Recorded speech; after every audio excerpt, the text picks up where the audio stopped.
Hello VOTOMS and model kit builders. So, if you watch my channel, I have a playlist on figures, and within there's a whole bunch of these 1/48 scale VOTOMS figures. And I've collected almost all the castings. Some of the really expensive ones I haven't gotten around to yet. But anyways, I discovered that they have these model kits here. And I think this is a video game, Blue Knight Berserga story. But Berserga was a robot from the original VOTOMS series. So these are VOTOMS robots, but they weren't in the original cartoon series. So this is a 3-pack of model kits. So it's made by Bandai, I think. Or does it? Yeah, it is Bandai. And it's volume 2. I think there's at least 3 volumes, maybe 4.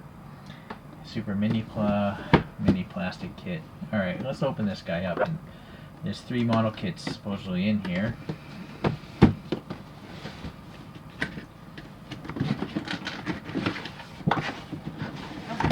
So they're pretty sizable.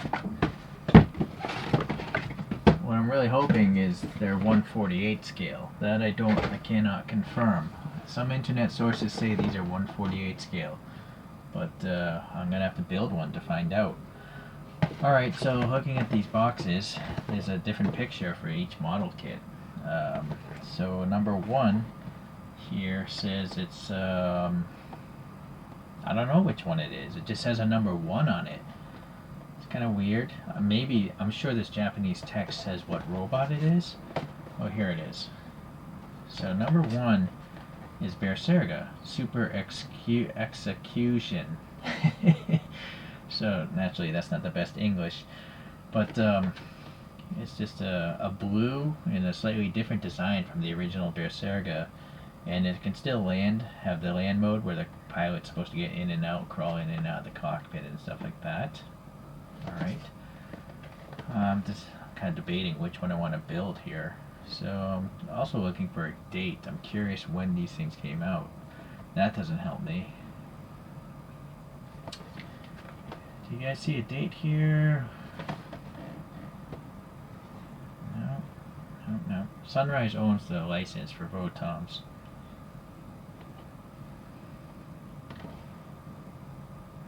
Wheel Dog. Zerberus. That's an interesting looking one. Alright, I guess we'll go in order. So I'm going to build this one, the first one.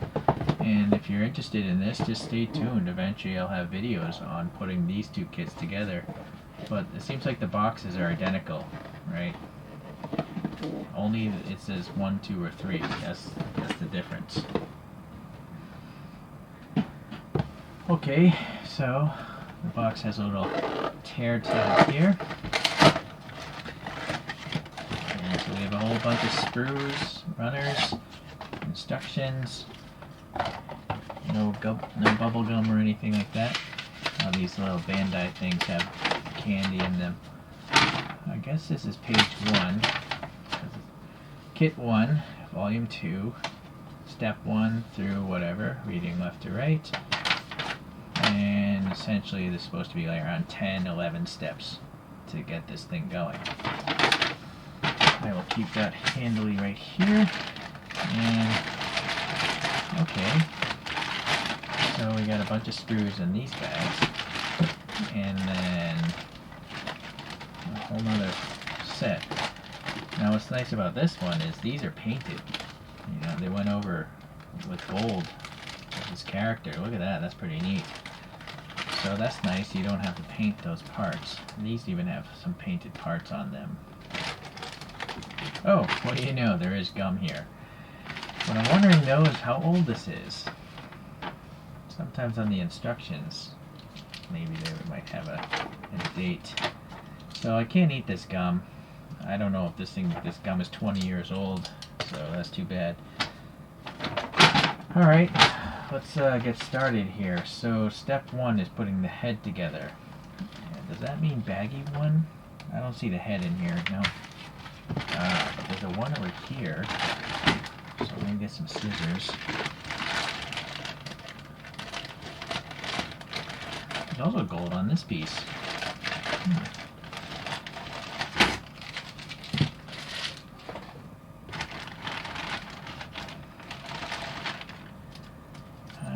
see a head in here. Nope. Well, I might as well just dump it all out then. They're not bagged in any particular order, it seems.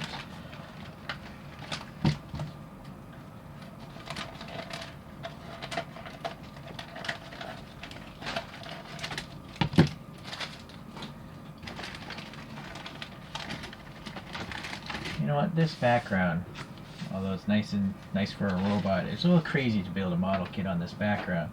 So I'm going to pause, reset the background to something more normal so you can see the pieces and me building this better. Okay, well I took those out of the bags and let's see. So the sprues have letters, so this is letter D, letter E, and A. I'll try to put these in order. Let's see, middle bag has L, H, and B, which is not out of the same order. E, okay. And then the third baggy part had letters F, letters K, and letter C. So what I'm going to do is I have a bunch of Chorokyu display boxes, and I'm going to cut all the parts off the sprues and just put them in these boxes. And I'm going to fast forward so this doesn't, drive you crazy.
Alright, so there we have it. It's all assembled, and it turns out you have extra parts to make variations.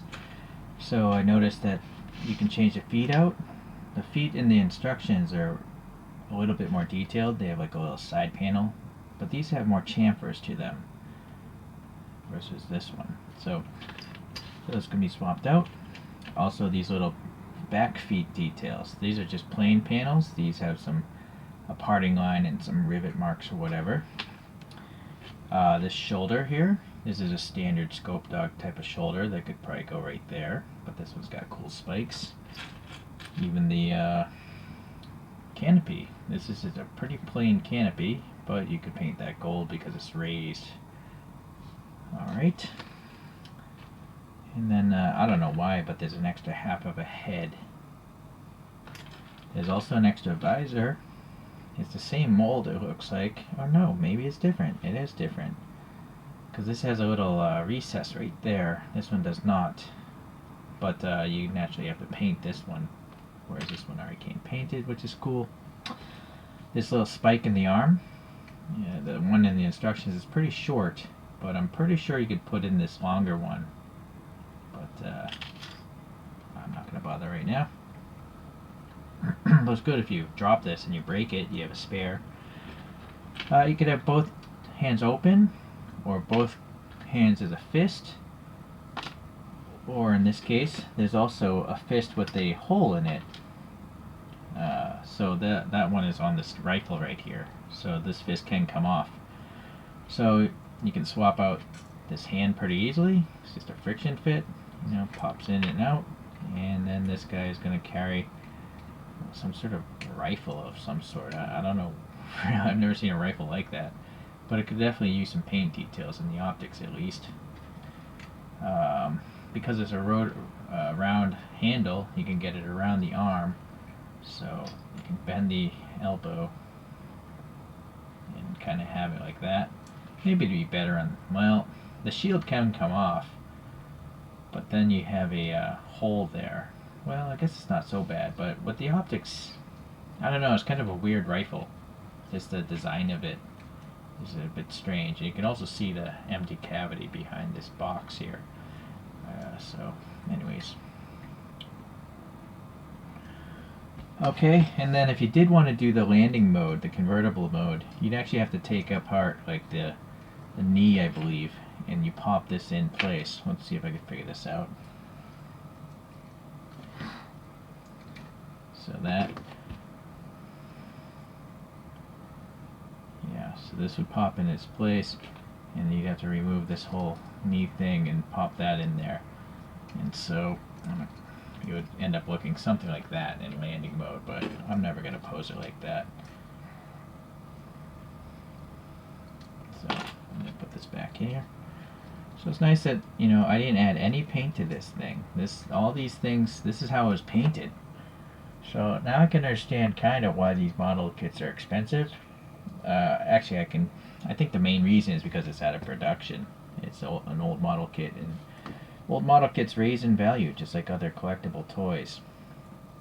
But what's nice is everything right now is a pretty tight fit, and the reason why is the company that made this model is Bandai. Bandai makes Gundam model kits. They have the most advanced plastics engineering, to my understanding.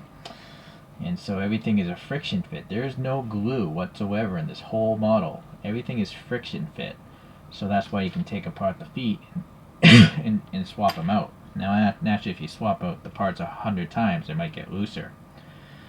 I do believe this is also a shield that might be able to pop on right here instead of this piece here. Or maybe it goes on here. Yeah, maybe that's it. Instead of this whole whatever this is. So that can swap out on that side as well. But I kind of like this look. So I'm just going to put all these in a baggie later. And the odd thing is, there's no driver. There's no like figure. I don't know why this model kit didn't include just a plain plastic figure like all the Takara Actic Gear ones. It's just an empty cockpit. Seems really strange to me. when they give you all these other extra parts instead, right? Just get rid of this and have a driver that can sit inside of that thing. Okay, well, let's take a look at some other VOTOMs in 1/48 scale, because I do believe this really is 1/48 scale.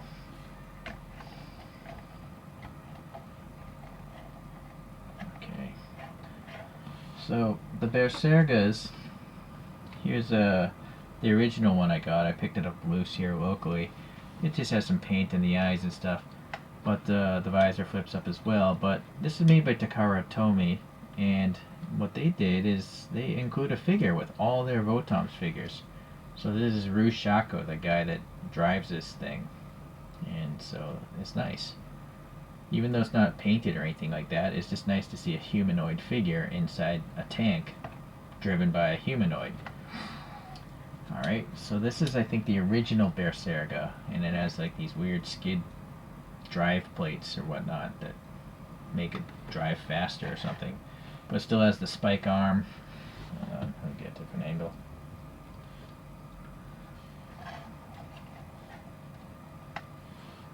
Okay. And then this is called a Berserga DT. And this is from a three or four robot set. It's also by Takara Tomy, and it's got awesome paint as well, but for some reason this one has like these hoses on the feet instead of the little skid plates, but still has the spike shield thing.